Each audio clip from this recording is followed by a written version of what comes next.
Bismillahirrahmanirrahim. Alhamdulillahi Rabbil Alamin. Assalamu alaikum, bonsoir à toutes et à tous.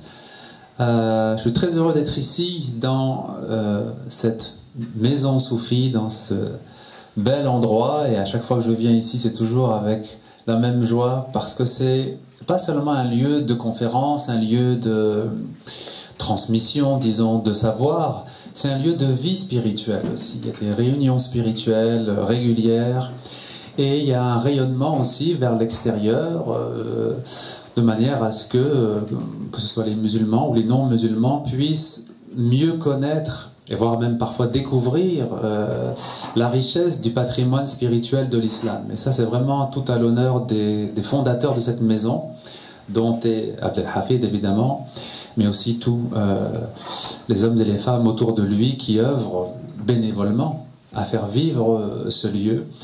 Et c'est un lieu, je crois, qu'il faut supporter, qu'il faut encourager, qu'il faut vraiment porter dans son cœur et d'aider, quand on le peut, de différentes manières, soit en donnant un peu de temps, soit en donnant un peu d'argent, soit en participant d'une manière ou d'une autre, à ce que ce lieu se pérennise. C'est très important qu'on ait des lieux comme ça où on puisse venir se ressourcer, où on puisse échanger et partager. Et ce soir, donc, Inch'Allah, nous allons parler d'un sujet qui est particulier, puisque nous allons parler du silence. On pourrait dire que c'est déjà un paradoxe, c'est déjà quelque chose d'étonnant, puisqu'on va sortir du silence pour essayer de rentrer ensuite dans ce silence. Le silence, ce n'est pas seulement le mutisme, l'absence de parole. Le silence peut contenir des paroles. On va voir de quelle façon. Mais avant d'aborder ce silence qui s'exprime ou ce silence parlé, on va essayer de découvrir d'abord quelle est la place du silence en islam. Très souvent, on ignore qu'il y a une place importante qui est donnée au silence dans la vie personnel et intime du prophète Mohammed sallallahu alayhi wa sallam. On l'ignore parce que, évidemment, les traces écrites qu'on a donc sur son enseignement nous parlent, nous relatent ce qu'il a dit ou ce qu'il a fait, ce qui est normal. Hein. Les hadiths, ce sont des paroles du prophète ou des actes du prophète. C'est compliqué de transmettre un silence. Et pourtant, on sait grâce à quelques témoignages, et notamment au témoignage de son petit-fils, Al-Hassan, donc le fils de Ali, que le prophète aimait le silence et il restait de longs moments en silence. C'était quelqu'un qui aimait avoir des moments d'intériorité et de silence, même quand il était entouré. Et parfois il rompait son silence pour dire un mot, pour donner une recommandation, et il retournait à son silence. Et cet exemple prophétique, c'est quelque chose qui a marqué bien sûr ceux qui étaient autour de lui et qui le voyaient être silencieux, mais c'est aussi quelque chose qu'il a enseigné. Il y a une éducation au silence. Le silence et la maîtrise de la parole, ça ne vient pas tout de suite. Ça n'est pas quelque chose de spontané. Lorsque l'enfant commence à découvrir qu'il a la capacité de parler, il parle quasiment en continu. Il est tellement content de pouvoir échanger qu'il échange pour un oui, pour un non, qu'il répète les mêmes histoires indéfiniment. Et c'est très difficile pour lui de faire silence, parce qu'il y a une sorte de trop-plein intérieur, il y a une dispersion intérieure qui demande à s'exprimer par la parole. Et c'est en grandissant qu'il doit apprendre normalement à maîtriser ce don qu'est la parole. La parole, c'est le don, peut-être un des dons avec l'intelligence qui sont les plus précieux chez l'homme. Dans la création, dans l'ensemble des créatures, ce qui va distinguer l'homme, c'est son intelligence capable de comprendre le sens de la vie, première chose. Et deuxième chose, le langage, capable d'exprimer ce que l'homme pense et ce qu'il vit. L'intelligence donc et le don du langage sont des attributs divins à l'origine. Hein, la connaissance et le langage et la parole sont des attributs divins. Al-ilm ou al-kalam font partie, donc la connaissance et la parole font partie des 7 attributs divins essentiels qu'on reconnaît donc dans la théologie musulmane. Ces 2 dons très précieux, il est absolument nécessaire de recevoir une éducation spirituelle pour savoir les utiliser dans le bon sens. Parce que ces 2 dons, qui à l'origine, comme je l'ai dit, sont des attributs divins, s'ils ne sont pas encadrés par une éducation spirituelle, eh bien ils vont dériver vers une utilisation qui va être destructrice. L'intelligence peut être utilisée pour sauver des vies, pour améliorer le sort des autres, mais il peut être utilisé aussi pour asservir, pour détruire, pour mettre à mort, etc. Le langage, c'est pareil, il peut être le vecteur du partage entre les êtres, peut être le lien même entre les êtres, mais il peut être aussi un outil de destruction psychologique envers les autres. Alors on va voir que dans l'enseignement du prophète, le silence et la maîtrise du langage ont leur place dans tous les aspects de la foi, dans tous les aspects de la religion même. On va voir que c'est très important dans ce qu'on appelle l'ibada, l'adoration de Dieu. On va voir qu'il est très important dans la foi aussi, la foi en Dieu même, hein, le lien avec Dieu. Et on va voir que c'est très important aussi pour ce qui attend l'homme dans l'au-delà, ce qui suit donc cette vie-ci. D'abord, la première chose que j'aimerais qu'on puisse voir ensemble, c'est un hadith, une parole donc du prophète sur les liens entre l'adoration de Dieu et le silence. Ce sont les hadiths 6 et 7 du recueil. Et ce hadith, il nous est rapporté par le célèbre compagnon Abu Huraira, qui nous donne donc cette parole du prophète. 4 qualités ne se retrouvent que de manière exceptionnelle chez une même personne. D'abord donc le silence, lequel est la première forme d'adoration. As-samtu wa huwa awwalul ibada. Ensuite l'humilité. Ensuite le hadith continue en citant l'invocation de Dieu, dhikrullah. Et enfin la 4e chose, wa qillatu shay, c'est-à-dire le fait de se contenter de peu de biens matériels. Donc, le prophète enseigne ici 4 traits de caractère dont il nous dit que c'est très rare de les retrouver chez une même personne, c'est-à-dire qu'elles existent la plupart du temps de manière isolée. Telle personne aura 1 ou 2 des 4 qualités, mais rarement les 4. Et la première chose qu'il cite dans ces qualités, c'est le silence en tant que première forme de l'adoration de Dieu. Pour nous, on va dire, quand on demande à quelqu'un, quelle est pour vous la première forme de l'adoration de Dieu? Certains vont répondre la prière, d'autres vont répondre la profession de foi, la shahada, la prononciation même de la shahada, d'autres vont répondre la lecture du Coran. Et c'est vrai, évidemment, ce sont des formes d'adoration de Dieu en islam. Mais ce hadith nous dit « As-samtu awwalul ibada » c'est le silence qui est la première forme d'adoration. Comment on peut comprendre une telle phrase? Comment on peut comprendre une telle déclaration?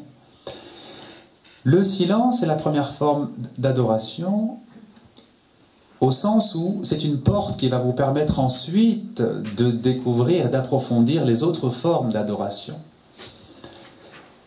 Le silence est une porte qui ensuite permet de découvrir ce qu'on appelle le khushu', le recueillement dans la prière, ou le recueillement dans le dhikr, le recueillement dans la lecture du Coran, etc. Mais alors comment? De quelle façon? Pourquoi le silence serait une aide pour approfondir ensuite le recueillement dans la prière, par exemple. Parce que, comme le dit Ibn Arabi, le grand maître de la spiritualité musulmane qu'est Ibn Arabi, un des grands maîtres, il disait il y a deux aspects dans le silence. Il y a le silence de la langue et le silence du cœur. Le silence de la langue, c'est le fait de ne rien prononcer. Et le silence du cœur, c'est le but réel du silence de la langue. Le silence de la langue n'est pas une fin en soi. Ce n'est pas un but en soi que de se taire et de rester silencieux. S'il est recommandé de le faire quand c'est possible, bien sûr, quand il n'y a pas nécessité de parler, quand il n'y a pas nécessité de transmettre un message. Si c'est utile de le faire, c'est parce que ça va ouvrir une voie d'accès au silence du cœur. Alors, qu'est-ce que c'est que le silence du cœur? Le silence du cœur, c'est quand le bavardage intérieur cesse. On peut bavarder en parlant de tout et de rien, mais on peut bavarder intérieurement tout seul, en pensant à tout et à rien aussi. Et le problème, c'est que il est beaucoup plus difficile de faire cesser le bavardage du cœur que de faire cesser le bavardage de la langue. Si vous vous rendez compte que vous bavardez trop, que vous parlez avec une personne pour ne rien dire et que vous êtes à la limite de la médisance, vous pouvez faire un effort pour cesser de parler. Mais quand vous vous rendez compte que vos pensées tournent à l'intérieur de vous, et elles tournent à vide, et que vous voudriez bien qu'elles s'arrêtent, et qu'elles ne s'arrêtent pas, vous voyez que c'est pas si simple d'arrêter les pensées. C'est pas simple, c'est pas quelque chose qui est simple, parce que la langue, c'est un muscle. Vous pouvez obliger ce muscle à s'arrêter. Mais la pensée, comment on l'arrête? Comment on fait en sorte que cette pensée se calme? Comment on fait en sorte que cette agitation mentale cesse? C'est pas quelque chose qui est simple. Quelque chose qui demande un travail sur soi et une maîtrise de soi.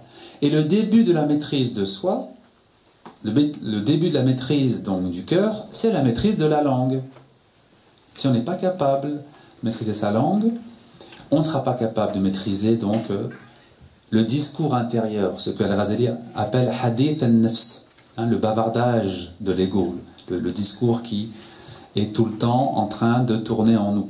Il y a des personnes, donc, c'est très courant, qui vous disent le soir j'ai beaucoup de mal à m'endormir parce que les pensées tournent, et elles tournent, et elles tournent, et bien que j'essaye de les arrêter, elles continuent. J'essaye de ne plus penser au travail, et les pensées continuent.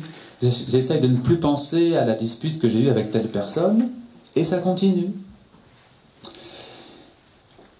La maîtrise, donc, de la langue est une porte, et c'est vers la maîtrise de la pensée, ou la maîtrise, disons, du discours intérieur. Et c'est en ce sens qu'il faut commencer par là. Il faut commencer donc par awwalul ibada, le début de l'adoration, c'est la maîtrise de la langue.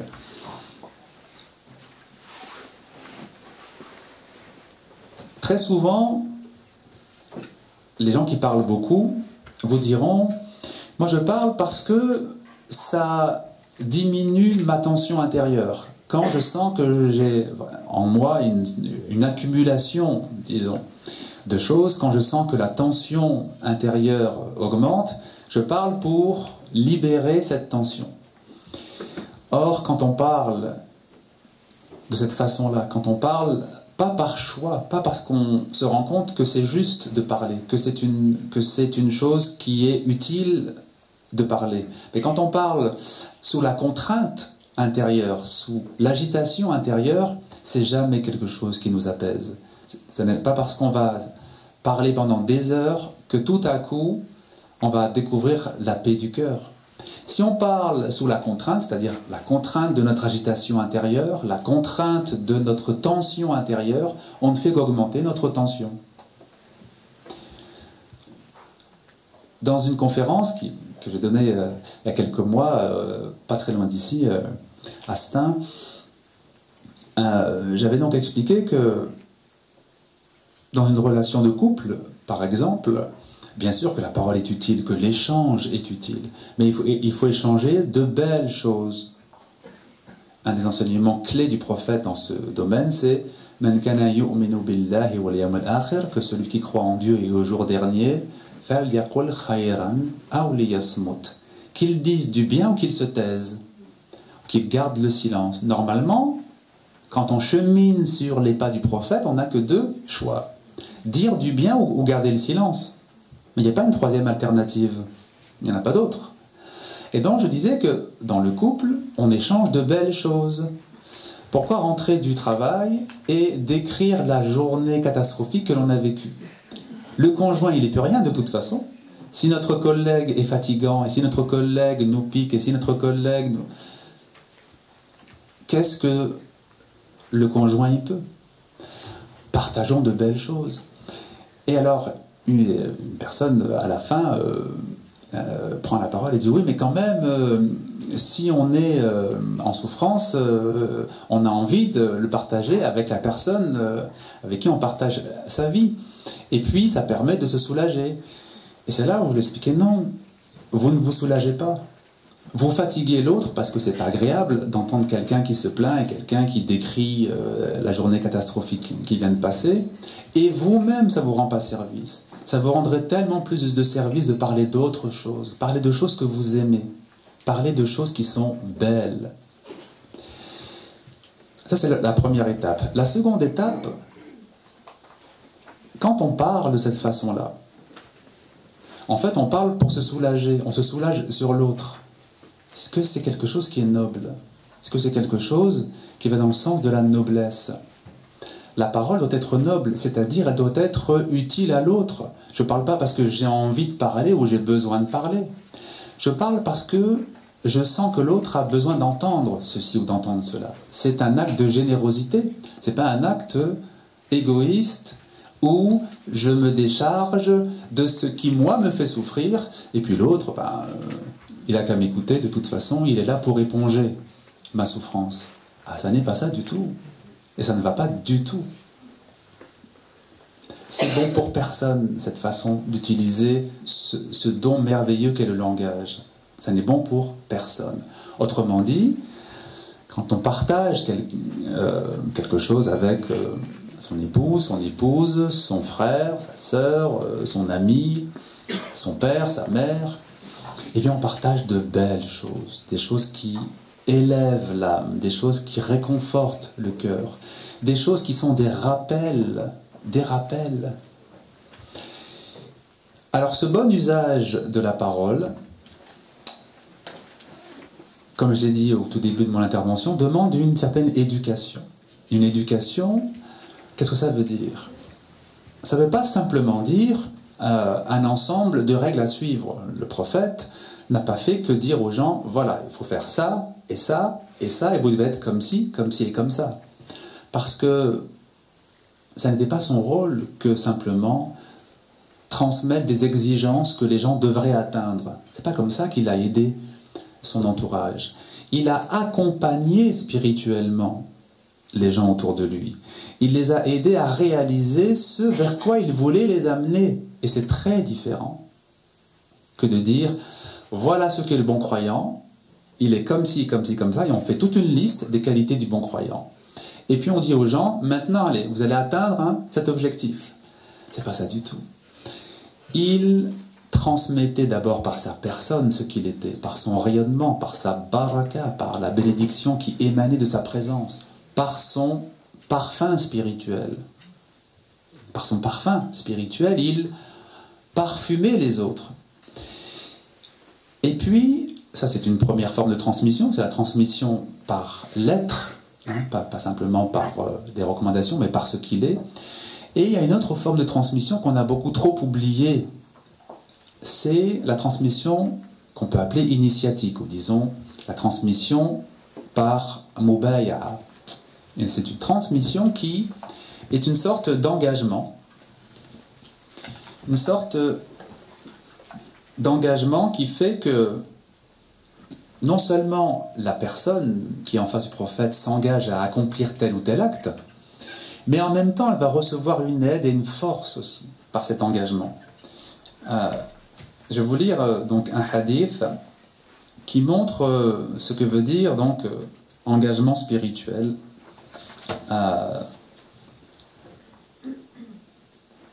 C'est le compagnon Shaddad ibn Aws, qui était un Médinois.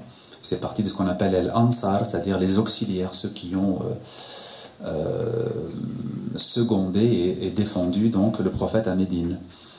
Il a dit: je n'ai jamais prononcé de parole depuis que j'ai prêté allégeance à l'envoyé de Dieu, sur lui la grâce et la paix, sans la retenir et museler ma bouche auparavant.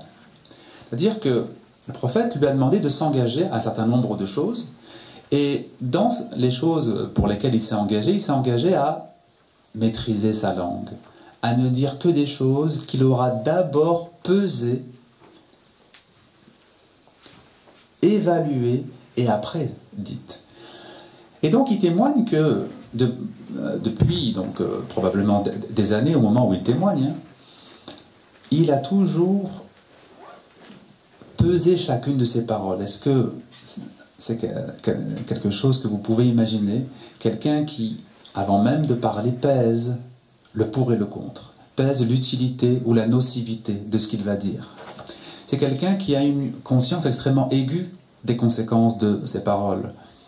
Et il dit qu'il a prêté serment d'allégeance. Comment ça se faisait à l'époque? Le compagnon posait sa main dans la main du prophète et s'engageait à telle et telle chose. Il s'engageait à prier les 5 prières par jour, par exemple, à témoigner bien sûr qu'il n'y a de Dieu que Dieu et que Mohammed est son envoyé. Il s'engageait à certaines choses et parfois le prophète précisait des choses en plus pour un tel ou un tel. Ici, on sait que pour Shaddad, il lui a demandé de s'engager à maîtriser sa langue, à maîtriser donc chacune de ses paroles. Cet engagement, comme je le disais, c'est pas simplement quelque chose ou un effort, disons, qui est mis entre les mains de ce compagnon. C'est aussi une transmission. Il y a une transmission de quelque chose qui est impalpable au moment où la personne met sa main dans la main du prophète et où il s'engage. En même temps, il va recevoir la force d'être fidèle à son engagement, la force intérieure de pouvoir poursuivre cet engagement. Et c'est ça qu'on appelle al-mubay'a, l'engagement initiatique ou le serment d'allégeance. Alors, je vais vous lire un second hadith, toujours sur le silence, qui montre les liens qui existent entre le silence, la maîtrise de la parole et les autres aspects de la religion. Ici, le prophète s'adresse à Abu Dharr, un de ses compagnons proches. Il lui dit: je te recommande la crainte pieuse de Dieu, at-taqwa, car avant toute chose, c'est par là qu'il faut commencer. Il te faut psalmodier le Coran et invoquer Dieu. Tu seras ainsi évoqué dans le ciel et tu obtiendras une lumière sur terre. Ici, il fait référence à d'autres hadiths et même à un verset du Coran où il est dit si vous m'invoquez, c'est Dieu qui parle, hein, je vous évoquerai. Si vous vous souvenez de moi, je me souviendrai de vous. Fafkuruni afkurkum. Il y a une réciprocité du souvenir de l'homme et du souvenir de Dieu. Donc c'est ce dont parle ici d'abord le prophète. Et puis il ajoute pour Abu Dharr: il te faut observer de longs moments de silence. Et tu ne dois parler que pour dire du bien.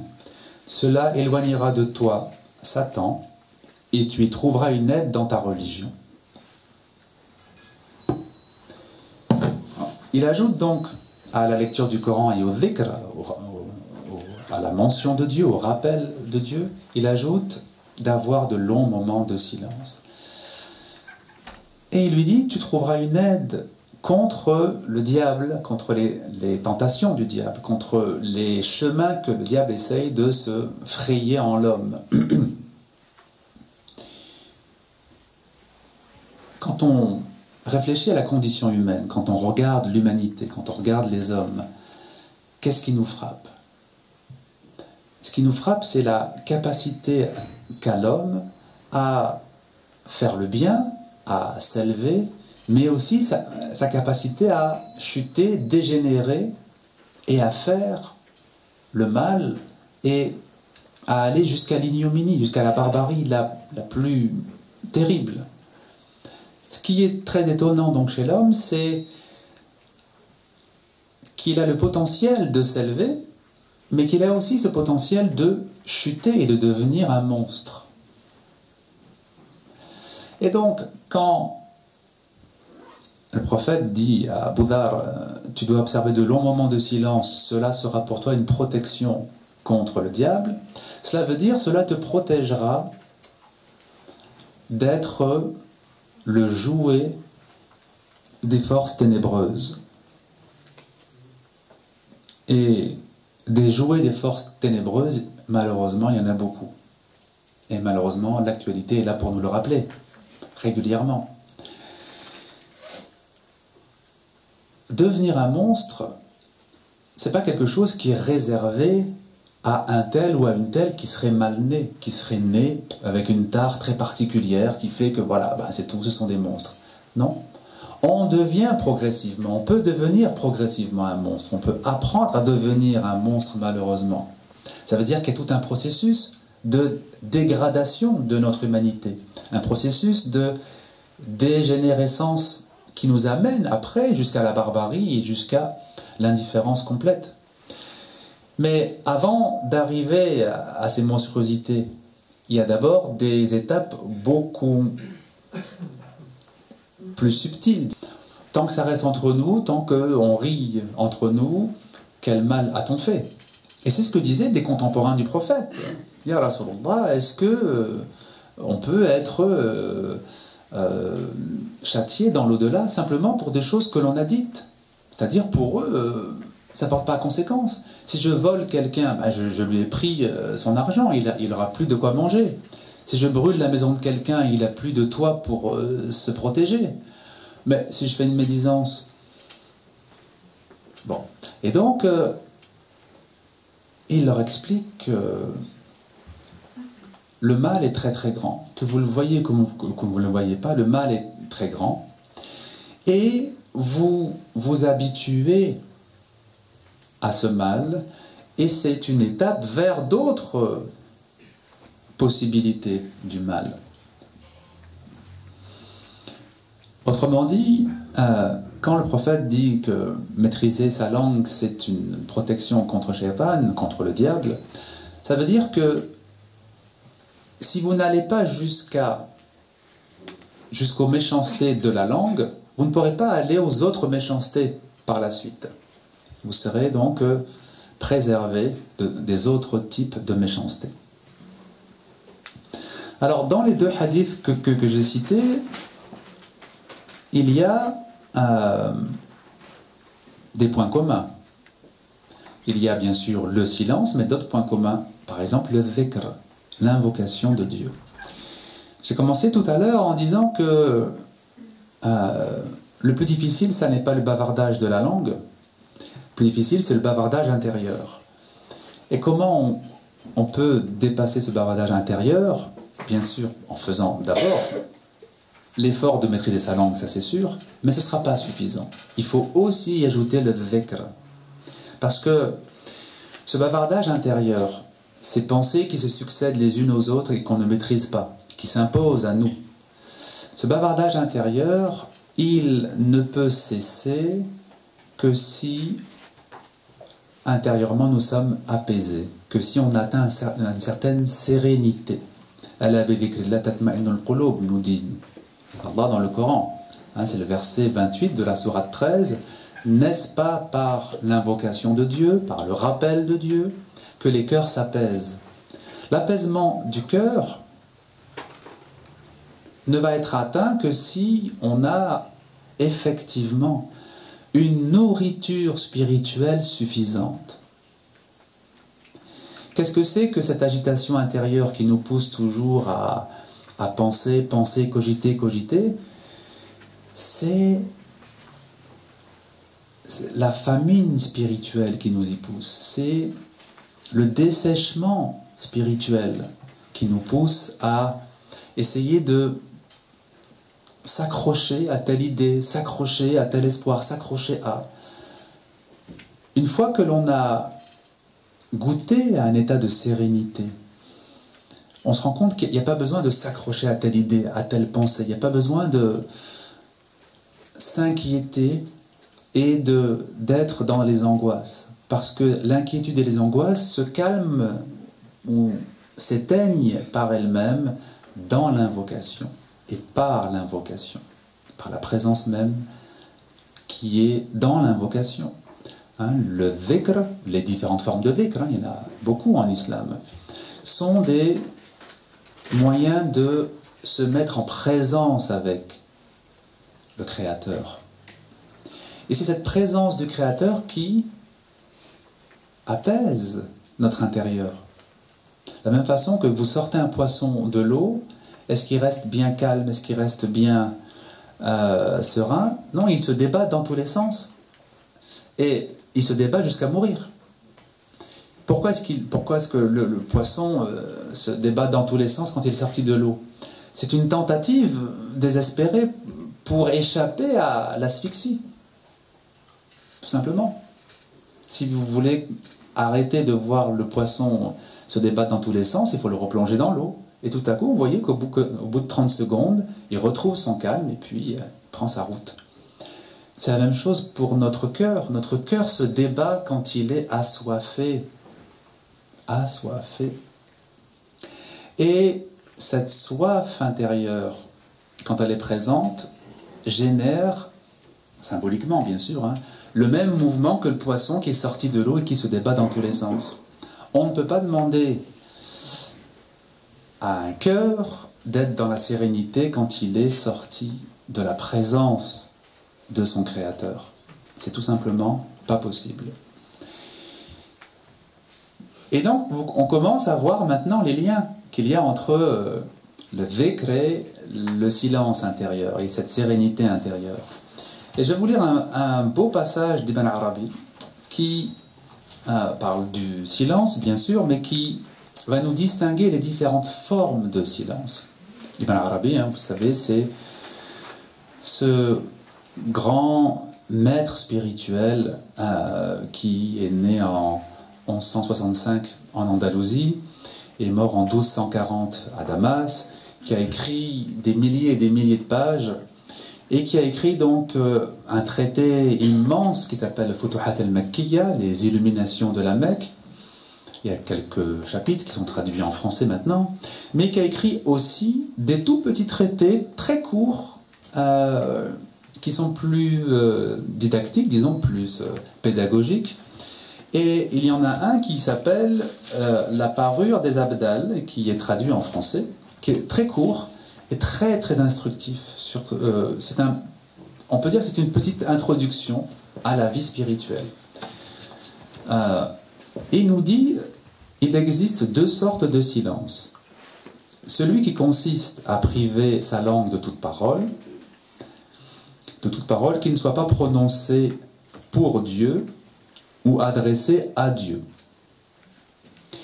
Et il y a le silence du cœur qui consiste à abandonner toute pensée adventice qui traverse l'âme. Les pensées adventices, c'est le khawatir, c'est-à-dire les pensées qui s'imposent à nous sans qu'on le veuille. Et il nous dit après, ainsi, qui pratique le silence de la langue, mais non celui du cœur, allège tout de même son fardeau de péché. Enfin, celui qui est agité intérieurement, mais qui au moins garde le silence, allège son fardeau de péché. Celui qui est très irrité intérieurement, mais qui reste silencieux, au moins il ne va insulter personne et blesser personne. Donc c'est une première chose. Ensuite, qui observe le silence de la langue et le silence du cœur, découvre son fort intérieur. Sirrahu. As-sirr, c'est vraiment ce qui est le plus profond en nous. Et il reçoit les théophanies de son Seigneur. Il reçoit les théophanies de son Seigneur, c'est-à-dire Dieu lui fait percevoir certaines choses qui le concernent lui, qui concernent Dieu lui-même.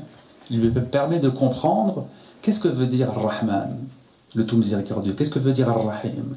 Qu'est-ce que veut dire As-Sabour, celui qui est très patient? Qu'est-ce que veut dire Al-Karim, celui qui est très généreux? Ce sont des attributs divins, mais est-ce qu'on les connaît, ces attributs divins? Est-ce qu'on les comprend? Est-ce qu'on les saisit dans leur réalité? Donc c'est ça qu'il veut dire, reçoit les théophanies de son Seigneur, c'est-à-dire que dans son cœur, le sens des attributs divins devient progressivement de plus en plus clair. Hein, la belle image qu'on donne souvent dans le soufisme, c'est lorsque le lac est parfaitement calme, lorsqu'il n'y a plus du tout de vent, se reflète alors dans le lac ce qu'il y a au ciel. Hein, le ciel bleu avec les nuages blancs, on peut les voir dans le lac, si le lac est parfaitement calme, si le lac est parfaitement donc immobile. C'est la même chose pour le cœur. Le cœur qui est parfaitement calme et immobile reflète quoi?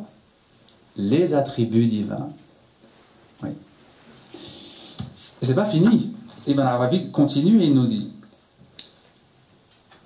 qui pratique le silence du cœur, mais non celui de la langue, est un porte-parole de la sagesse.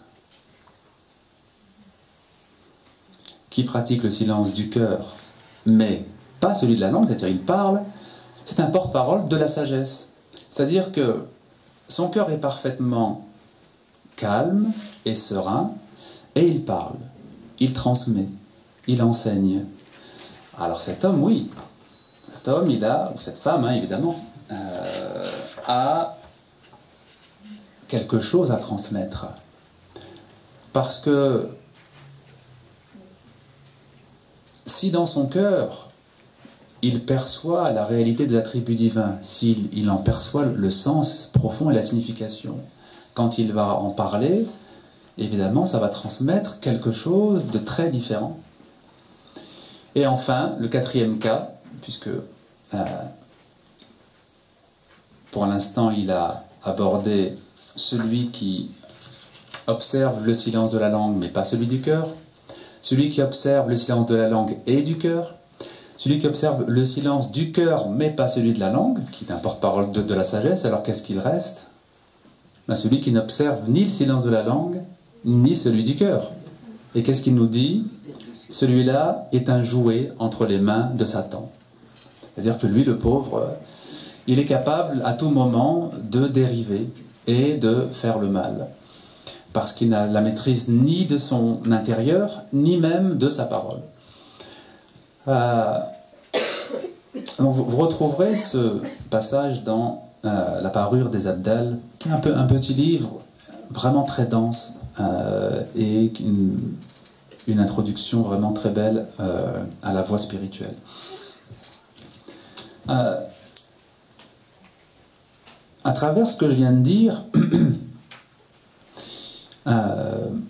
apparaît une question pratique. Comment, au quotidien, de manière très simple, nous pouvons faire pour que l'utilisation de notre parole soit une utilisation qui soit saine? Comment on peut utiliser sainement cette parole? Moi, je crois qu'en toute chose, que ce soit pour le domaine de la parole ou les autres domaines de notre vie, il y a un critère qui est décisif, c'est le critère de la nécessité. Quand une action est nécessaire, quand elle s'impose à vous, le fait même qu'elle soit nécessaire dans votre vie, dans votre destinée, lui donne un sens et une signification. Par contre, quand on choisit soi-même, disons avec une démarche individuelle, voire individualiste, telle ou telle décision, là il n'y a pas de garantie spirituelle. Quand Dieu vous impose une chose, il vous impose de devoir travailler un travail qui est difficile, qui est pénible, parce que pour l'instant vous n'avez pas d'autres moyens de subvenir à vos besoins. Il va compenser cette difficulté, il va vous aider par d'autres moyens. Par contre, si c'est vous qui choisissez un métier pénible, alors que vous avez la possibilité de faire un métier moins pénible, à ce moment-là, on ne peut pas attendre de compensation de la part de Dieu. qu'on s'impose à soi-même sans réfléchir. Hein, le principe de nécessité, c'est celui-là. C'est le fait que quand une chose s'impose à moi, quand Dieu l'a décidé pour moi, alors si j'accepte avec humilité cette situation, il compense pour moi. Si on prend donc l'exemple de la parole, qu'est-ce que c'est? Vous avez une situation où vous êtes avec des personnes qui posent des questions. Ils ont donc un questionnement. Si d'autres personnes peuvent répondre, tant mieux, on peut garder le silence. C'est ce que faisaient les compagnons. Les compagnons ne se mettaient en avant, disons, ou ne se mettaient oui, ils ne s'apprêtaient à répondre que s'ils se rendaient compte que personne d'autre qu'eux ne pouvait le faire. Sinon, ils préféraient rester dans le silence. Quand donc il y a un besoin qui est devant vous, à ce moment-là, ce besoin, si vous y êtes sensible, si votre intention est de répondre à un besoin, Dieu va mettre dans votre bouche la bonne parole, les bonnes paroles, celles qui vont être bénéfiques aux autres.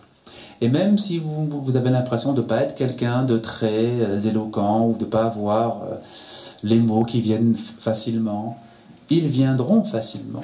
Ils viendront de manière juste, parce que ce sera quelque chose qui n'est pas dicté par la volonté de briller, la volonté d'être supérieur aux autres, la volonté de vous montrer, mais par la volonté de faire le bien, la volonté d'être utile. Quand il n'y a pas de nécessité, alors autant ne pas répondre, tout simplement. Par exemple, lors d'une provocation, quand quelqu'un pique et provoque par méchanceté, est-ce que ça sert à quelque chose de répondre? Si quelqu'un vous provoque et vous pique par méchanceté, son attitude est tellement mauvaise que quoi que vous puissiez dire, ça ne servira à rien. Si vous dites une parole gentille, ça ne servira à rien. Si vous dites une parole méchante, ça servira encore moins. Ce sera encore plus néfaste parce que ça va mettre de l'huile sur le feu. On garde le silence et on passe son chemin, tout simplement. Tout simplement. Il n'y a pas de nécessité de répondre, puisqu'il n'y a pas de vrai besoin chez l'autre. Et le hadith qui est connu et qui est, on va dire, la référence sur ce que je viens de dire, c'est le fameux hadith avec Abu Bakr, que vous trouverez aussi dans ce recueil. Abu Bakr se trouve avec le prophète, assis avec lui et d'autres compagnons. Ils échangent entre eux et un homme vient et se met à accuser Abu Bakr de choses fausses, de choses qui n'ont absolument rien à voir avec lui. Il garde le silence d'un premier temps et cet homme réitère ses accusations et il l'accuse des mêmes choses. Et Abu Bakr, au bout de la troisième fois, la troisième accusation, se lève et se défend. Et là, le prophète se lève à son tour et s'en va. Voyant que le prophète est parti, il se dit, j'ai sûrement fait quelque chose qui ne va pas. Donc il va voir le prophète et lui demande, ô envoyé de Dieu, est-ce que j'ai mal agi? Et il lui dit, lorsque tu étais assis et que tu gardais le silence, un ange était présent et rétablissait la vérité. Et quand tu t'es levé pour lui répondre, l'ange est parti et j'ai vu le diable arriver. Et je ne reste pas là où le diable se trouve. Évidemment. Et donc, qu'est-ce que nous enseigne cette anecdote, ce vécu de la part de Abu Bakr? Nous enseigne que la parole n'est pas faite pour la confrontation. La parole n'est pas faite pour batailler avec les autres. Et que quand il s'agit de batailler, il y a toujours deux perdants. Les deux sont perdants. Celui qui, évidemment, provoque, mais celui qui répond aussi. Il n'y a pas de gagnant dans ce domaine-là. Et première chose. Deuxième chose, il lui dit, un ange te défendait. Au-delà de cet événement invisible que le prophète, lui, pouvez voir, mais que les hommes ne voient pas. Quelle est la signification? La signification, c'est que la mauvaise parole ne restera pas. C'est-à-dire que si Abou Bakr n'avait pas réagi, cette accusation aurait disparu. Elle n'aurait pas entaché sa dignité indéfiniment.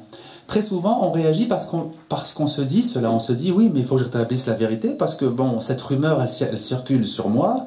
Si je ne réponds pas, le risque, c'est que ce soit pris pour une vérité, et puis dans 10 ans, on va encore me sortir, ah ben oui, mais toi, tu es la personne qui a fait ceci et qui a fait cela. En fait, on projette.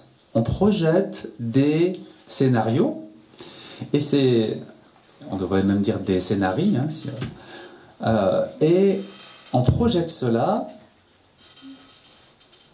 en manquant complètement de confiance en Dieu, en manquant complètement de conscience que celui qui agit avec noblesse, avec husn al-khuluq, avec noblesse de caractère, est-ce qu'il peut être abandonné par Dieu? Non. Qui est abandonné par Dieu? Celui qui a d'abord commencé à abandonner Dieu. Nasullaha fa'ansahum anfusahum. Ils ont oublié Dieu, et Dieu les a fait oublier jusqu'à eux-mêmes. Ils ont oublié leur propre être intérieur, leur réalité intérieure même, on pourrait dire.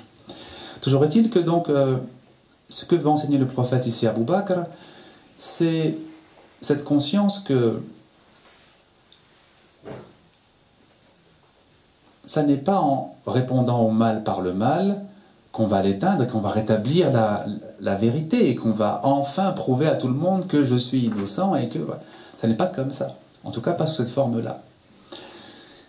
Maintenant, ça ne veut pas dire, évidemment, que le fait de défendre son honneur, par exemple, dans un tribunal, dans une cour de justice, ce ne soit pas une bonne chose. Là, on parle d'une confrontation d'individu à individu. On ne parle pas d'un recours dans telle et telle condition, avec telle et telle règle.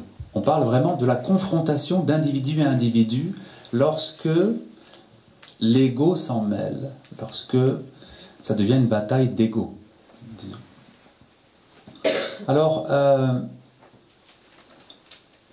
la notion de nécessité, donc je disais, quand une chose est nécessaire, quand une parole, par exemple, est nécessaire pour rétablir le contact, rétablir le lien, répondre à un besoin, là on peut espérer qu'il y ait une bénédiction dans cette parole, que cette parole soit bénie. Mubaraka. Le mot français bénédiction, qu'est-ce qu'il veut dire? Bénédiction. Ça veut dire le bien, n'est-ce pas, hein? En latin, c'est ce que ça veut dire. Une bénédiction, c'est une belle parole. C'est une parole qui, par sa beauté, par sa noblesse, possède une qualité particulière. Elle possède une grâce particulière.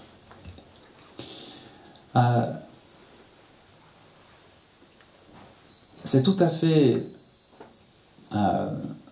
vraiment quelque chose qui est triste à voir et qui est vraiment oui, qui est vraiment regrettable de voir comment dans les familles, dans les communautés, même dans des communautés religieuses, on se fait du mal par la parole. C'est triste de voir comment dans certaines mosquées, par exemple, on peut voir des clans se former et des médisances se faire. C'est très étonnant de voir comment dans certaines familles, des frères et sœurs ne se parlent plus ou sont en haine les uns avec les autres. Comment, simplement, entre mari et femme, parfois, l'amour est tué, étouffé par des paroles méchantes. Et la parole méchante, ça va très vite, hein. C'est simplement le fait de dire ah mais qu'est-ce que tu portes là, t'es pas belle avec ça, ah mais ton plat est vraiment trop salé, il est immangeable. C'est déjà de la méchanceté. C'est déjà de la méchanceté qui tue l'amour dans un couple.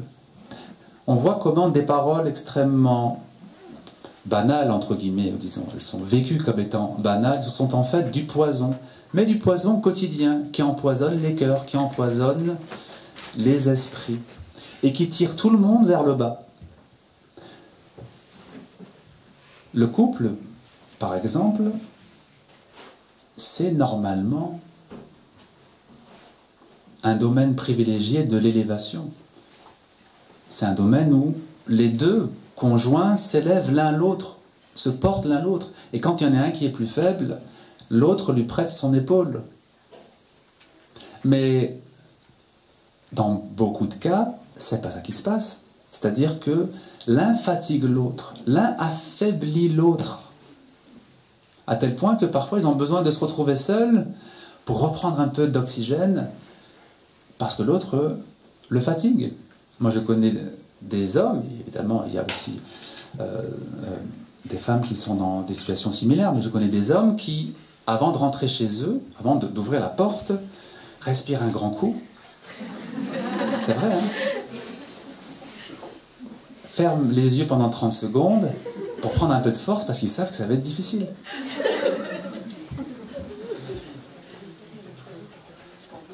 Vous voyez que c'est quand même terrible. C'est quand même terrible que ce qui normalement doit être pour nous des situations d'élévation spirituelle nous tire vers le bas. Combien d'enfants, de jeunes garçons, de jeunes filles sont tirés vers le bas par leurs parents, qui leur disent « mais tu réussiras jamais, mais regarde comment tu es, regarde le fils d'un tel, lui pourquoi il a réussi, toi tu réussis pas ». Ces paroles-là détruisent un enfant.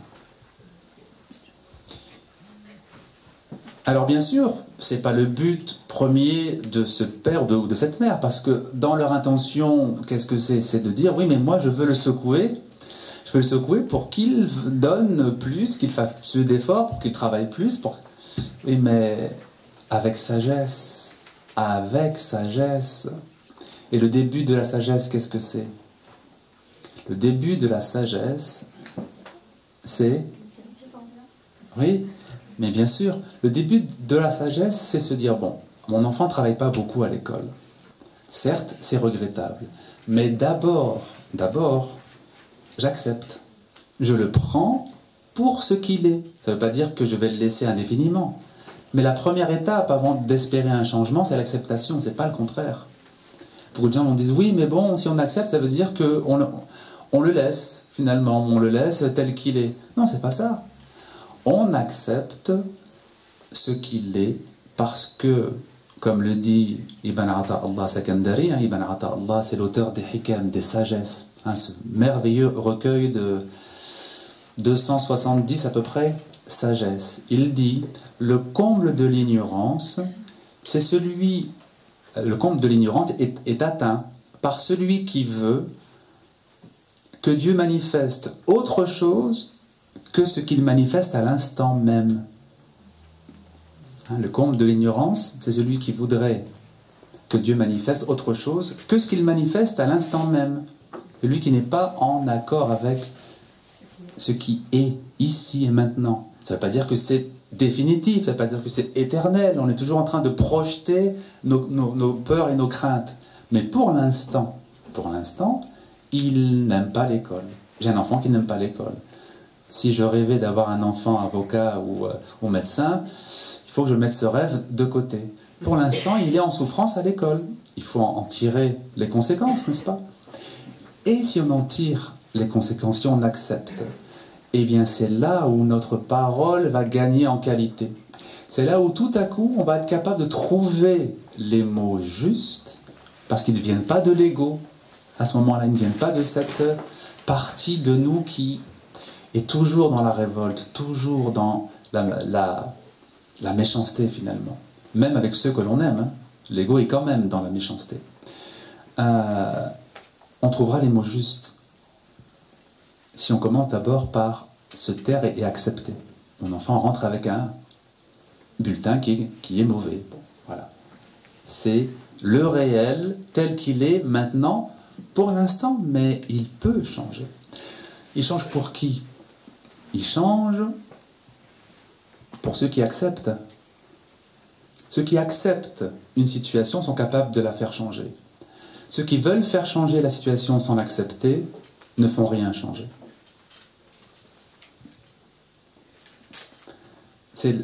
le paradoxe de la réalité spirituelle, elle est faite ainsi. C'est que, comme disait Jésus, les premiers seront les derniers, et les derniers seront les premiers. C'est un principe spirituel qui donne là, c'est pas juste une question de place, être premier et être dernier. C'est le principe qui veut que ce que tu vois toi comme étant petit est en fait grand. Ce que tu vois toi comme étant grand est en fait petit. Et la véritable spiritualité commence quand on a dépassé la vision de l'ego par une inversion des rapports. Ce que moi je voyais comme étant efficace, c'est le fait de réagir, de frapper du poing et d'attraper mon fils par l'oreille, de donner une bonne correction. C'est comme ça que je voyais l'efficacité, non? Bon, eh bien c'est pas ça du tout. C'est pas ça du tout. La parole, on a commencé par dire que c'était un attribut divin. Et que Dieu a honoré l'homme, l'a mis à une place d'honneur en lui donnant cet attribut aussi, être capable de parler. Les animaux peuvent communiquer, mais ce n'est pas la parole qu'ils ont. C'est la communication. Les abeilles, par exemple, sont capables de donner aux autres abeilles l'endroit exact où se trouve tel et tel champ de fleurs. Elles communiquent quelque chose, mais ce n'est pas la même chose que la parole. La parole n'est pas seulement communiquer une information. C'est beaucoup plus que ça. Par la parole, on communique aussi un être. Bien sûr qu'on peut partager une communication, on peut partager des informations, mais ce n'est pas ce qui est le plus précieux dans la parole. Qu'est-ce qu'il y a de plus précieux dans la parole? C'est ce que nous disait Ibn Arabi, que j'ai cité au début, à savoir, ce qui se trouve dans votre cœur va être traduit par la langue. Et si ce qui s'y trouve est beau, si ce qui s'y trouve est élevé, votre parole va élever les autres. Autrement dit, la parole est aussi un échange d'être. Ce que vous êtes à l'intérieur, vous le partagez par la parole. Et c'est cette fonction-là qui est extrêmement précieuse, bien plus précieuse que de partager une information, parce que comme je l'ai dit, les abeilles savent très bien partager des informations. Et d'autres animaux, d'autres insectes aussi sont capables de transmettre des informations. Les arbres eux-mêmes transmettent des informations. Et des informations précises, je veux dire. Les arbres sont capables de communiquer entre eux sur tel ou tel danger. Quand une chenille attaque un acacia, par exemple, cet acacia va dégager un parfum très particulier qui va prévenir les autres acacias. Le premier, le pauvre, il se sacrifie pour les autres, il est mangé par des chenilles, mais il va donc prévenir de cette attaque par un gaz très particulier qui va être perçu par les autres arbres. Ces arbres vont développer dans les feuilles une substance qui est très amère, si bien que quand les chenilles vont arriver au deuxième arbre, ce sera immangeable pour elles. Autrement dit, il y a bien communication, n'est-ce pas? On communique le danger, l'information, et c'est même spécifique. C'est spécifique à tel ou tel parasite. C'est tout à fait énorme.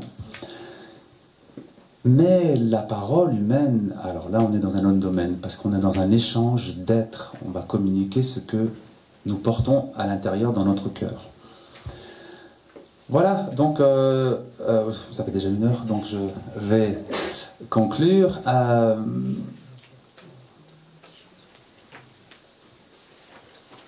La notion de silence, elle est très peu connue aujourd'hui en islam, parce que je ne sais pas pour quelle raison, on considère que seul ce qui est un acte accompli et visible aurait de l'importance. Le fait de prier, bien sûr, c'est visible. Le fait de lire du Coran, c'est un acte bien précis. Le fait de donner une aumône, etc. Mais le silence, on l'oublie parce qu'effectivement, il n'y a rien d'extraordinaire, on pourrait dire, dans le silence. Il n'y a rien de particulièrement spectaculaire. Et pourtant, il y a une profondeur qui est tout à fait essentielle. Et c'est une dimension qu'on doit apprendre à intégrer dans nos vies.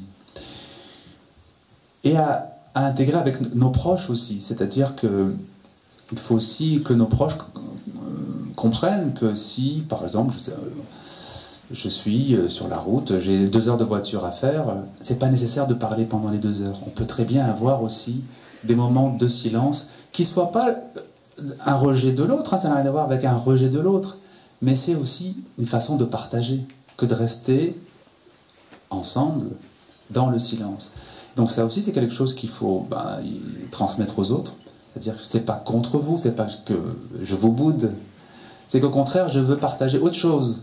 On partage par la parole et on partage donc par le silence. Et peut-être maintenant on va partager par les questions.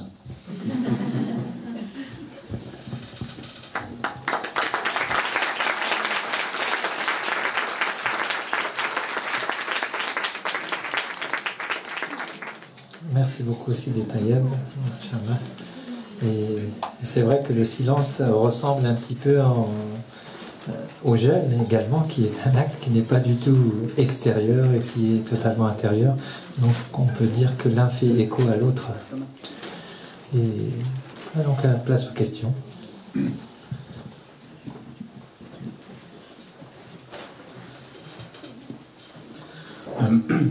Bonsoir. Bonsoir. Merci beaucoup pour cette conférence. C'était vraiment très très intéressant et très inspirant. Merci beaucoup. Et je me demandais si vous pourriez compléter par une petite perspective sur le silence peut-être dans le Coran. Est-ce qu'il y a quelque chose? Peut-être le silence dans la parole de Dieu. Merci.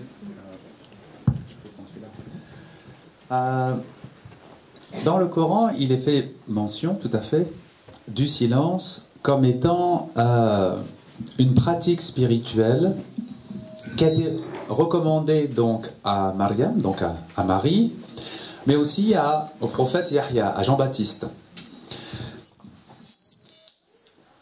Ça va? Oui, ça va. Je peux pas éteindre. Non, il ne peut pas éteindre. Et donc,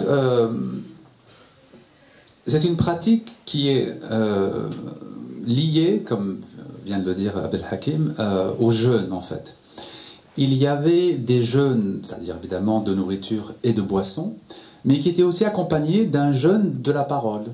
C'est-à-dire que tant qu'on était en jeûne, on ne pouvait parler à personne. On devait garder silence. Et dans la sourate 19, dans la sourate donc Mariam,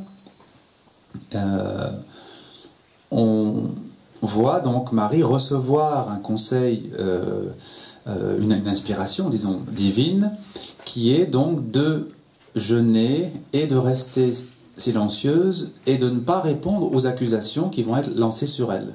Dans le Coran, il est fait mention que le fait qu'elle porte un enfant sans être mariée va être mal interprété et qu'on va l'accuser d'avoir eu des rapports hors mariage.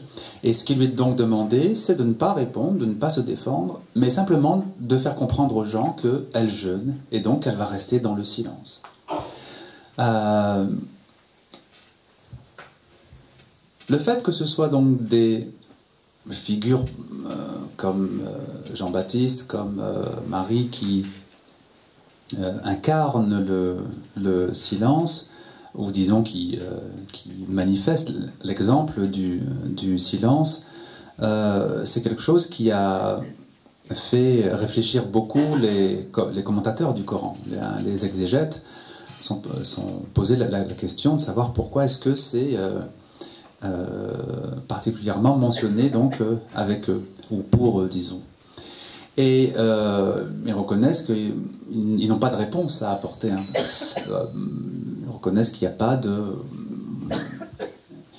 d'explication très claire ou très explicite, disons, dans le Coran.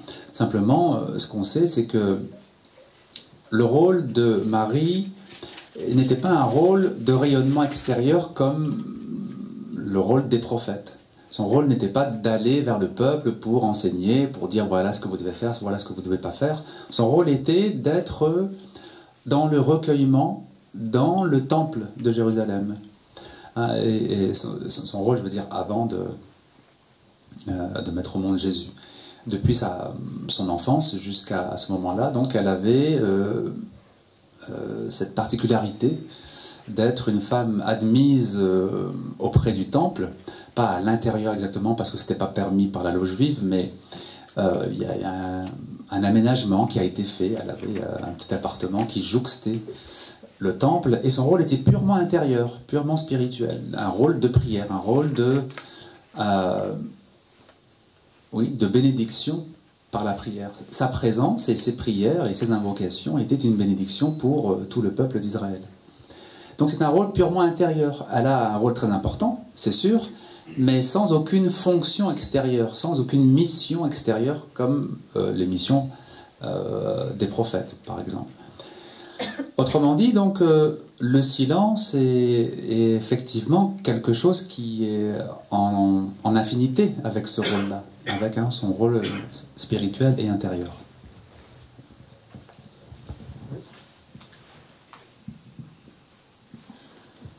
Bonsoir et merci beaucoup pour cette conférence très instructive, très intéressante. Merci. Moi, je souhaite revenir sur une idée, une des premières idées de votre intervention, le fait de ne pas parler. Vous avez évoqué l'exemple de raconter sa mauvaise journée. Alors, je comprends, enfin, c'est pas que je comprends pas très bien, mais je pense que nous avons souvent besoin de parler de ce qui ne va pas, et je pense le fait, d'abord, enfin, on parle pas à tout le monde, donc c'est sûrement à quelqu'un à qui on a confiance, et je pense aussi que le fait d'écouter, c'est une bienveillance vis-à-vis de l'autre. C'est une bonne chose, moi je pense. C'est comme, pour moi, c'est un peu comme rahma aussi, le fait, parce que tout le monde ne sait pas écouter. Voilà, c'est pas forcément pour donner des conseils, non, mais écouter, juste écouter. Voilà, donc c'est par rapport à ça que... Merci. Oui, vous l'avez dit vous-même, tout le monde ne sait pas forcément écouter. Donc quand on estime qu'on a besoin de se confier, on a besoin de confier une difficulté, évidemment, ça existe, hein, ces cas-là. Mais d'abord, il faut se poser la question, est-ce que la personne à qui je vais confier ça, elle est capable de porter? Est-ce qu'elle est capable de porter cette difficulté? Est-ce que je ne vais pas l'alourdir encore plus? Si cette personne est capable de nous entendre, de nous écouter, si elle a cette écoute bienveillante dont vous avez parlé, et en même temps, si elle a une certaine force intérieure aussi pour entendre des choses douloureuses, alors là, c'est très bien, effectivement. Mais moi, ce que j'ai souligné, c'est le fait de se décharger sans même se poser la question, est-ce que ça fait du bien ou du mal à l'autre, hein? C'est ça qui est un usage égocentrique de la parole.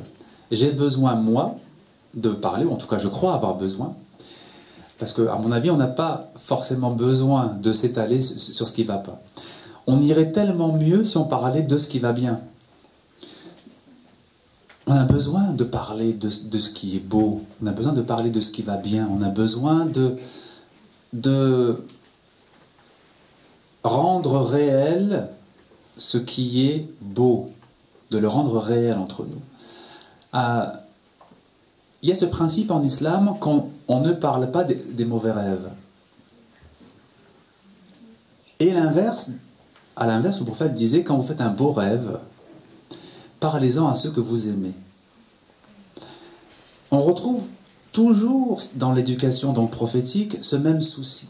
Quand vous faites un mauvais rêve, c'est-à-dire vous faites un cauchemar qui est absolument ténébreux, n'en parlez pas. Vous faites un beau rêve, quelque chose qui met du baume au cœur, quelque chose qui est agréable à entendre et à se représenter. Parlez-en à ceux que vous aimez, disait le prophète. Autrement dit, cette idée que je vais mal, donc j'ai besoin de parler, ou en tout cas de m'épancher sur ce qui ne va pas, Je crois que c'est une erreur d'optique. On se voit mal et on se connaît mal quand on agit comme ça. Parce que ça ferait tellement plus de bien à la personne qui souffre, et évidemment à l'autre qui écoute, mais déjà à la personne qui souffre, de parler de ce qui lui fait à elle du bien. Si vous parlez d'un événement qui était difficile dans la journée, non seulement il vous a gâché votre journée, mais il va vous gâcher votre soirée aussi. C'est quand même dommage. Donc si vous avez, prenons le même exemple que tout à l'heure, un collègue qui vous embête dans votre journée, ne faites pas en sorte qu'il vous embête dans vos soirées aussi. Ah ouais, de toute façon, il embête, même si on n'en parle pas. Voilà. Donc, gardez un espace de beauté. Gardez un espace d'échange de beauté. C'est très important. C'est vraiment un besoin. Oui. Ah oui. Alors on va prendre la question, puis après je répondrai à celle du papier.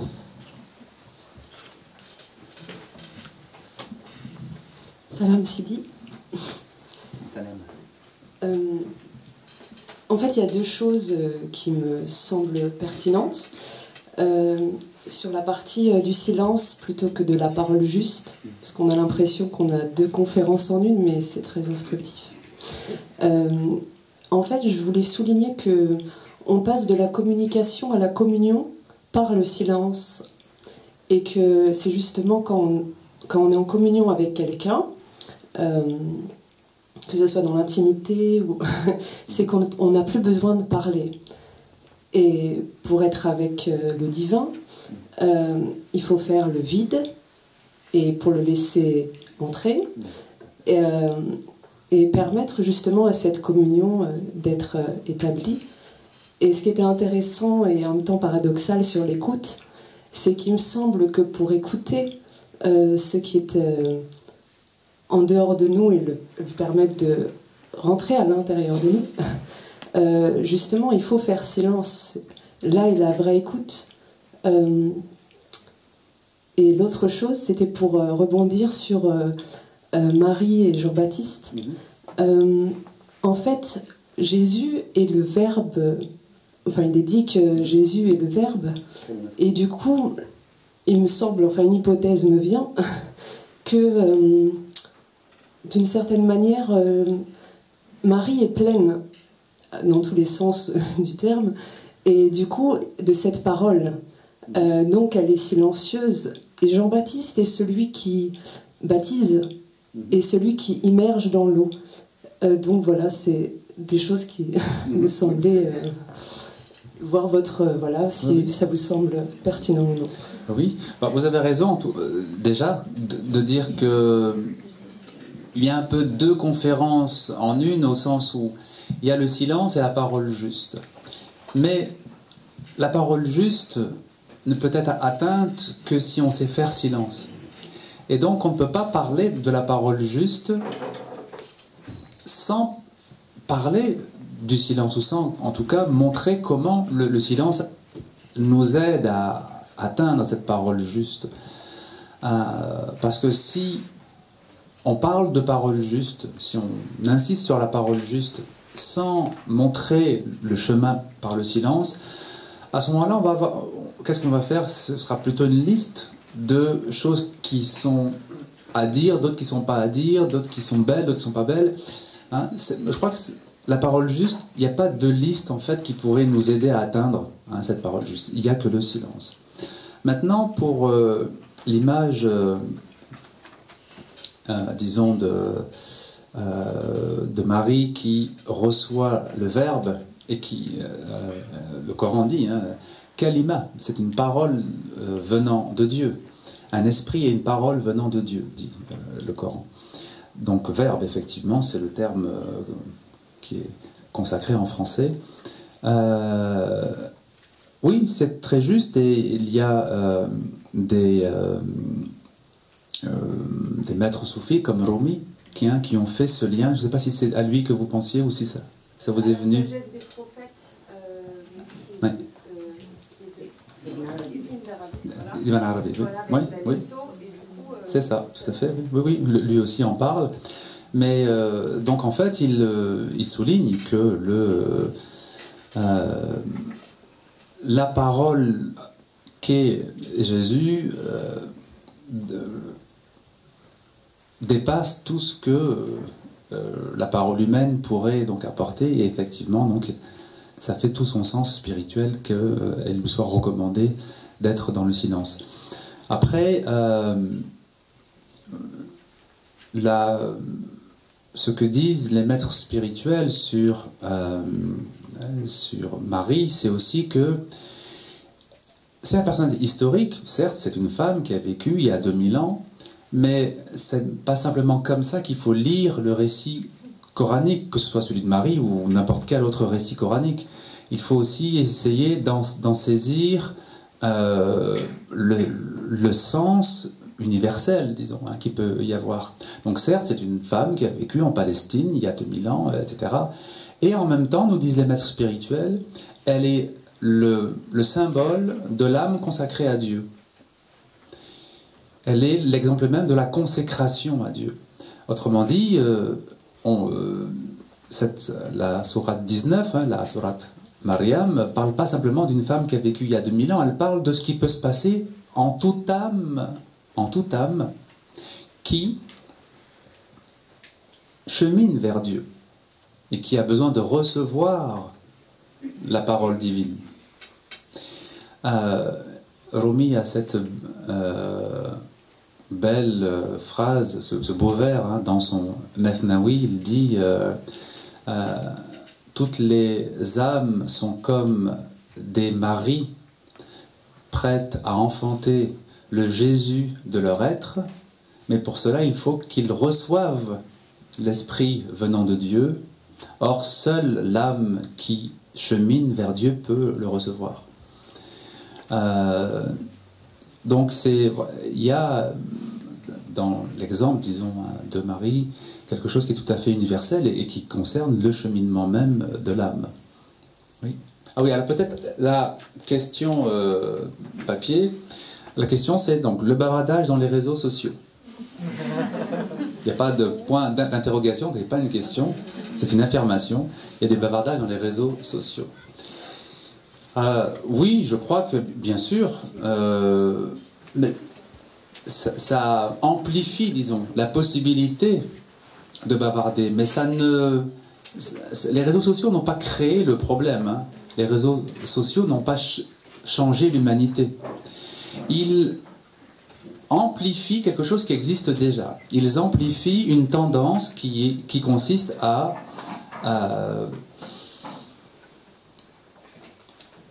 se mettre en avant plutôt que d'être dans le véritable partage. Il y a une sorte de culte de soi, disons, hein, qui est entretenu. Aussi le culte de la comment dire, de tout ce qui est éphémère, de tout ce qui est lié donc au temps qui passe, etc. On sort, on quitte définitivement, disons, ce qui est durable et ce qui est pérenne pour rentrer dans une temporalité extrêmement changeante. Avec les réseaux sociaux, une information en chasse une autre, une nouvelle en chasse une autre, et on est dans l'instantané et il n'y a rien finalement qui marque les esprits.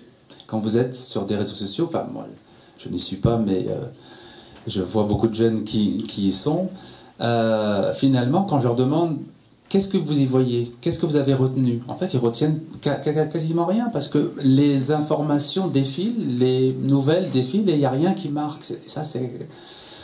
Donc c'est un bavardage qui est amplifié, mais ça n'a pas changé la problématique. Que ce soit donc en contact direct ou que ce soit donc à travers les écrans, le problème est le même. Quel est le sens de ce que je dis? Quelle est l'utilité de ce que je dis? Quelle est la nécessité de ce que je dis?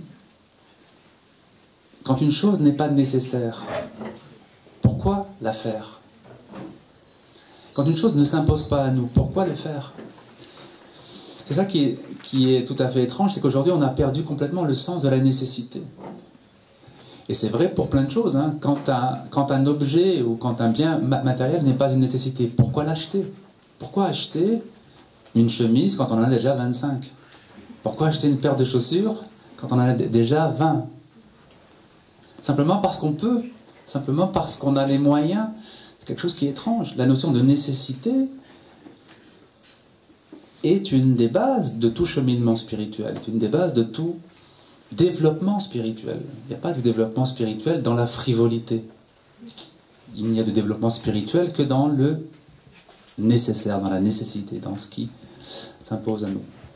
Oui, oui.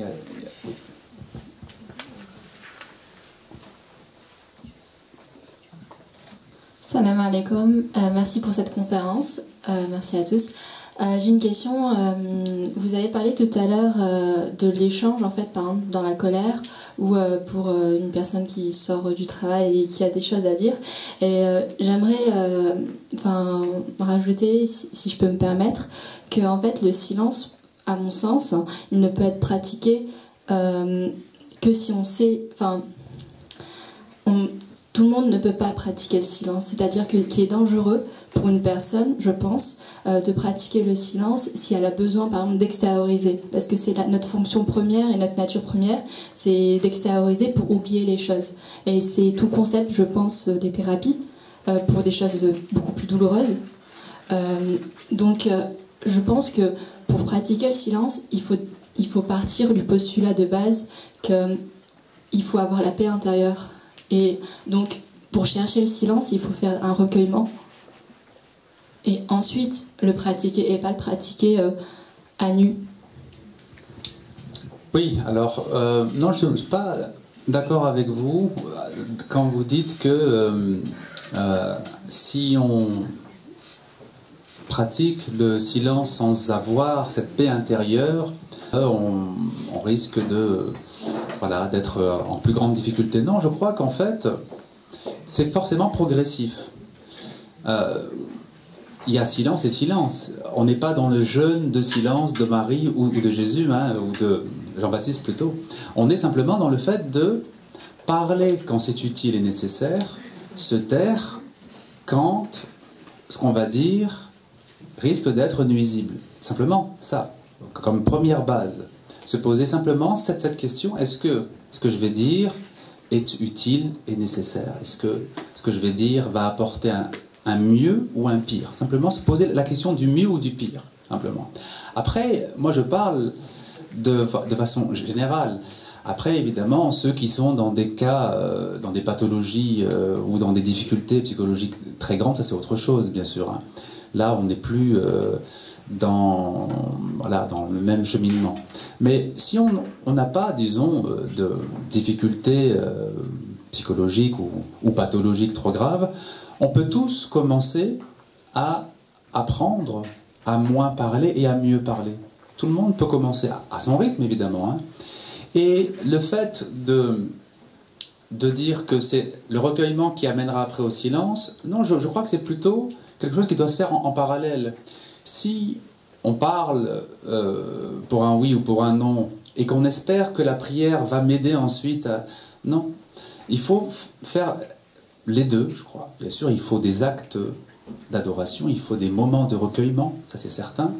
Et il faut aussi, pour que ces moments de recueillement gagnent en qualité, faire son effort pour maîtriser un peu sa langue. Et c'est ensuite un cercle vertueux, c'est-à-dire que le silence aide à approfondir le recueillement aide à rendre le silence plus naturel, et mieux vécu intérieurement. C'est vraiment un cercle vertueux, je crois.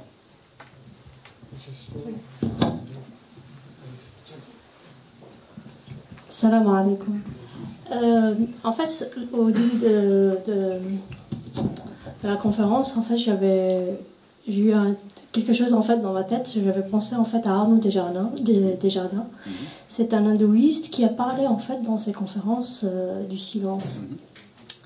Lui, en fait, il voit ça, c'est que en fait notre esprit, elle est toujours agité.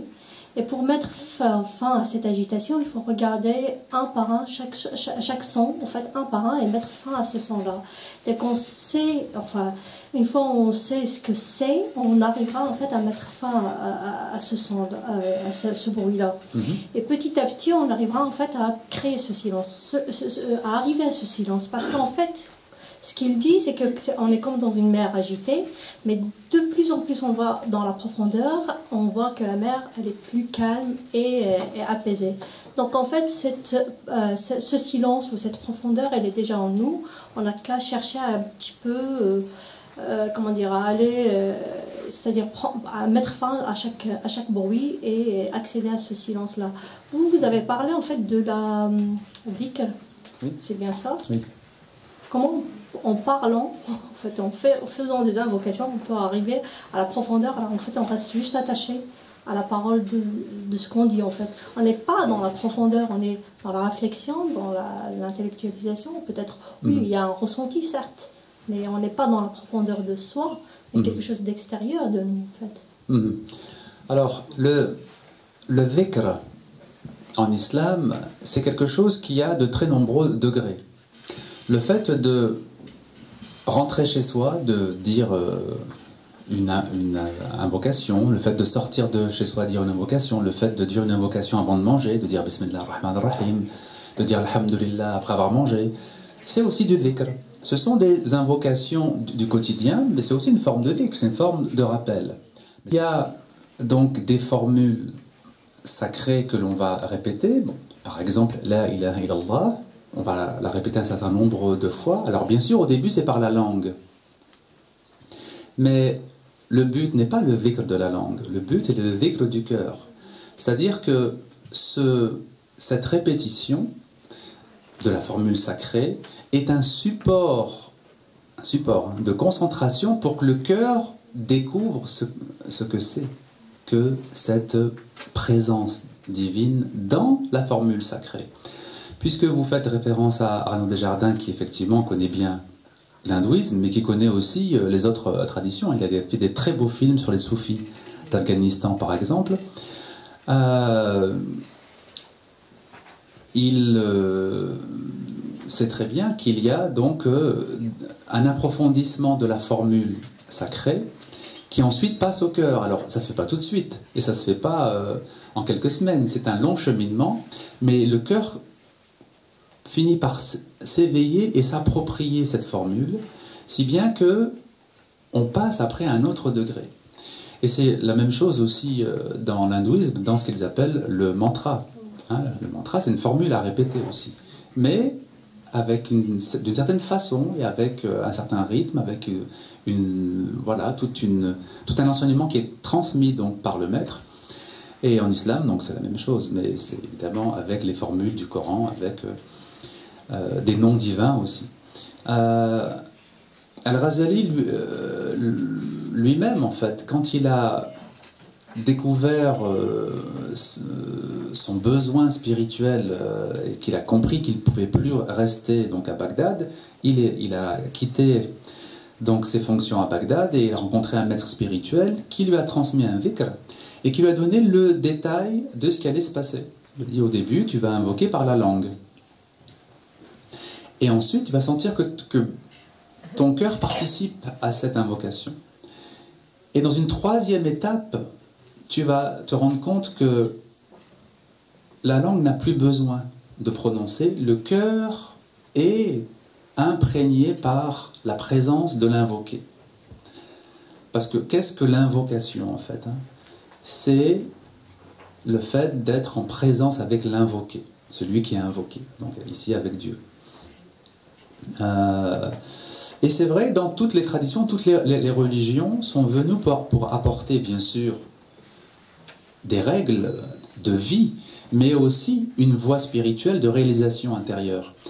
Et quand on lit, par exemple, le récit d'un pèlerin russe, je ne sais pas si vous connaissez ce petit ouvrage, c'est très très beau, je recommande vraiment souvent pour ceux qui veulent découvrir qu'est-ce que la tradition de l'invocation dans le christianisme orthodoxe. Les récits d'un pèlerin russe, ce sont des récits anonymes de quelqu'un qui a découvert l'invocation, la voie d'invocation, un peu par hasard. En fait, c'est un jeune homme très pieux qui va un jour dans une église et il entend une parole de l'évangile qui est « prier sans cesse ». C'est une recommandation donc de Jésus. Puis il va voir le prêtre, il dit « Mais prêtre, comment c'est possible de prier sans cesse? On a plein de choses à faire, on doit parler, on doit... » Et personne ne lui répond correctement. Et il pose la question à tous les hommes de religion qu'il rencontre. Et un jour, il rencontre un starets, c'est-à-dire un maître spirituel orthodoxe russe, qui lui explique pour pouvoir prier sans cesse, il faut que tu découvres la prière du cœur. Ah bon, et qu'est-ce que c'est que la prière du cœur? La prière du cœur, c'est quelque chose qui va s'éveiller en toi quand, par l'invocation de la langue, par la constance, par la sincérité surtout dans cette invocation, eh bien ton cœur va s'éveiller. Et donc on voit que dans toutes les traditions, on a parlé du mantra hindou, on a parlé ici de l'église orthodoxe, cette voie de réalisation par le dhikr, ce que nous on appelle en islam le dhikr, c'est quelque chose qui est universel et qui existe vraiment tout à fait partout. Oui.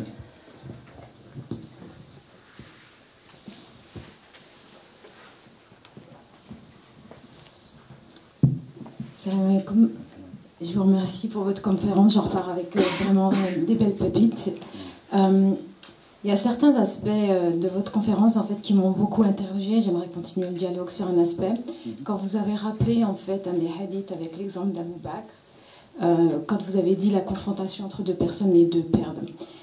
J'aimerais votre point de vue sur si on peut élever la conversation à la population musulmane. Aujourd'hui, la façon dont on est coloré dans les médias, etc., c'est une coloration assez ténébreuse. Parfois, on nous reproche d'être silencieux. Je voulais avoir votre point de vue. Est-ce qu'on devrait être dans la parole juste et donner peut-être plus la parole à ceux qui pourraient élever le débat, ou est-ce qu'on devrait rester dans le silence?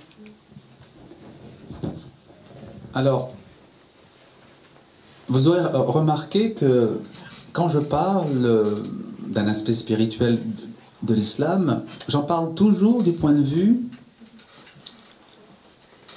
du cheminant. J'en parle toujours du point de vue de celui ou de celle qui chemine. J'en parle jamais d'un point de vue collectif ou communautaire, parce que ce qu'un individu doit faire est une chose, et ce qu'une communauté doit faire, c'est autre chose.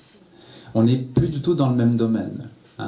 Pour faire simple, la psychologie spirituelle, c'est une chose, et la sociologie spirituelle, c'est une autre chose. La psychologie spirituelle, ce sont les maîtres spirituels qui la connaissent. Connaître les individus, ce qu'il faut pour tel et tel et tel individu. Mais la sociologie spirituelle, si on peut utiliser cette formule, c'est-à-dire ce qu'il faut pour une communauté, seuls les prophètes le savent. C'est une compétence prophétique. Et d'ailleurs, dans le Coran, il est toujours rappelé, ce prophète a été envoyé à son peuple, il a dit « Oh mon peuple, faites ceci, oh mon peuple, faites cela ». Parce que, pourquoi c'est si difficile de savoir ce qui est bon à l'échelle collective? Parce que dans une collectivité, vous avez des gens qui sont très différents.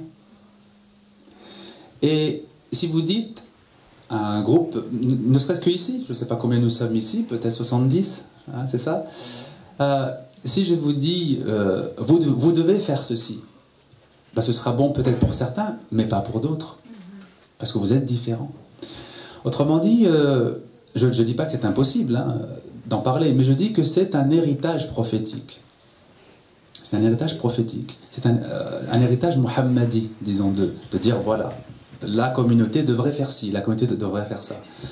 Ça, c'est une première chose. La deuxième chose, c'est que, finalement, une communauté, qu'est-ce que c'est? Ben, c'est un ensemble d'individus. Et on l'oublie souvent.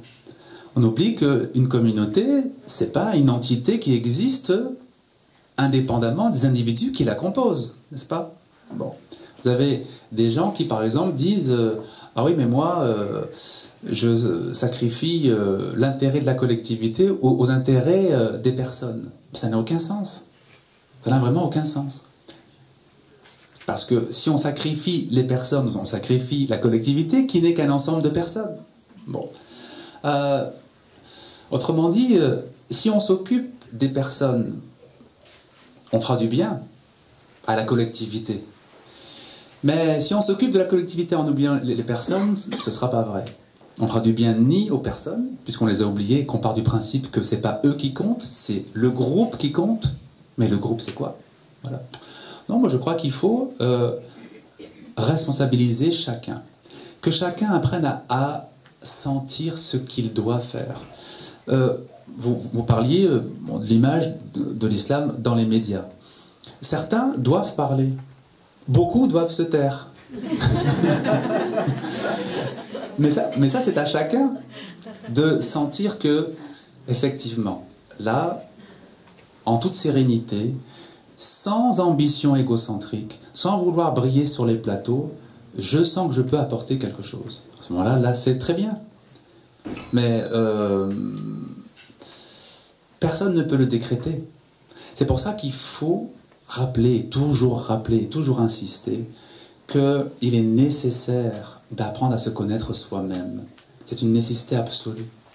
Parce que les grandes recommandations, nous devons faire ceci. Les musulmans, nous devons faire cela. Mais ça n'a pas de sens. Nous sommes tous différents et ce qui est vrai pour l'un n'est pas vrai pour l'autre. Par contre, si chacun d'entre nous faisons l'effort de mieux nous connaître, mieux savoir où j'en suis, naturellement et spontanément, ce que nous devons faire pour la collectivité ou pour les autres nous apparaîtra. Je peux donner l'exemple tout à l'heure de Al-Razali. On me pose souvent la question de savoir, oui, mais Razali, il a quitté Bagdad, il a quitté la communauté pour être seul, en retraite spirituelle avec Dieu. Est-ce que normalement, son rôle, ça n'aurait pas été plutôt de rester dans la communauté avec toutes les difficultés qu'elle vivait à l'époque pour aider la communauté? Ce genre de réflexion n'a pas beaucoup de sens. Ça n'a pas de sens. C'est-à-dire que cet homme qui était Al-Razali, qui a senti le vide spirituel dans son cœur, même s'il avait voulu rester en se disant « bon, c'est mon devoir, je dois rester, je dois aider les autres », qu'est-ce qu'il leur aurait apporté? Il n'aurait rien apporté. Donc certes, il est parti de longues années, il a laissé tout Bagdad comme c'était, avec l'anarchie qui pouvait y régner, parce que c'était ce qu'il y avait de mieux à faire. Et quand il est revenu, il a été en mesure vraiment d'apporter énormément. Et quand on regarde sur les siècles ce qu'il a apporté à l'islam, mais c'est phénoménal, parce que c'est un des auteurs qui a le plus enrichi, disons, la pensée et la réflexion musulmane. Donc vous voyez, l'échelle personnelle et individuelle a ses propres règles, ses propres lois. L'échelle collective a d'autres règles et d'autres lois. Et il n'est pas nécessaire, disons, de vouloir faire quelque chose. Si nous sommes, nous ferons. Si nous sommes dans l'être réel, nous agirons. C'est même pas quelque chose que l'on a besoin de planifier. Celui dont le cœur rayonne fait quelque chose de collectif, spontanément et naturellement. Et s'il ne le veut pas, on vient le chercher. Les gens viennent le chercher. Quand on voit les grands hommes, les grandes femmes spirituelles qui ont marqué non seulement l'islam, mais même les autres religions, ce n'est pas des gens qui ont voulu faire quelque chose. Ils ont été amenés à faire quelque chose, ce qui est très différent. Et on prend une dernière question, parce que je dois reprendre la route pour Compiègne. Assalamu alaikum. Voilà, écoutez, pour faire ouvrir une petite parenthèse concernant l'imam Razali, il a été mis au silence, entre guillemets, par Allah subhanahu wa ta'ala, puisqu'il a perdu l'usage de la parole à un certain moment de sa vie. Exactement. Tout à fait. Donc, écoutez, concernant justement le cheminement et le silence, j'aimerais poser une question, le mode d'emploi. Aujourd'hui, on a eu cette prise de conscience tout un chacun ce soir avec votre conférence.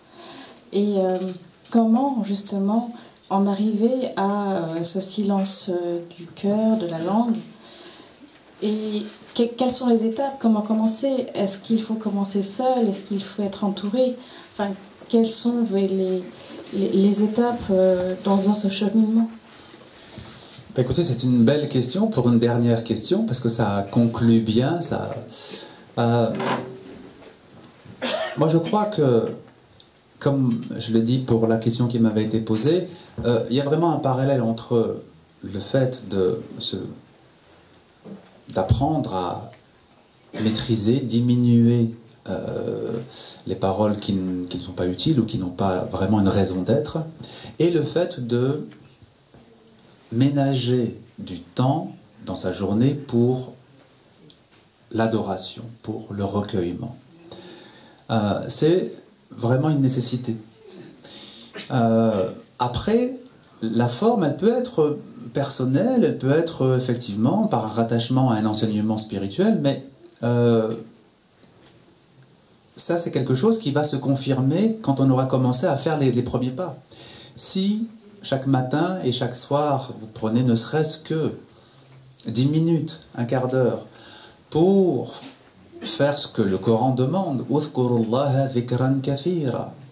invoquer Dieu d'une invocation abondante, c'est-à-dire répéter son nom, chanter son nom, répéter les formules sacrées comme Subhanallah, wa la ilaha illallah, Allahu Akbar.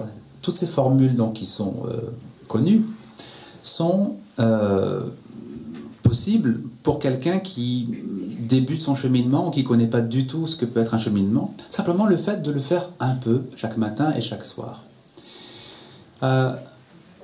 On dit souvent que un des livres, ou le livre après le Coran le plus important en islam, c'est le recueil de l'imam al-Bukhari. Le recueil de hadith de l'imam al-Bukhari. En tout cas, il est important. Je ne sais pas si c'est le plus important, mais il est important. Mais est-ce qu'on lui a prêté attention? Est-ce qu'on a regardé son contenu? Comment est-ce que al-Bukhari a fait débuter son ouvrage et comment il le termine? Le premier hadith qu'il y a mis, c'est l'intention.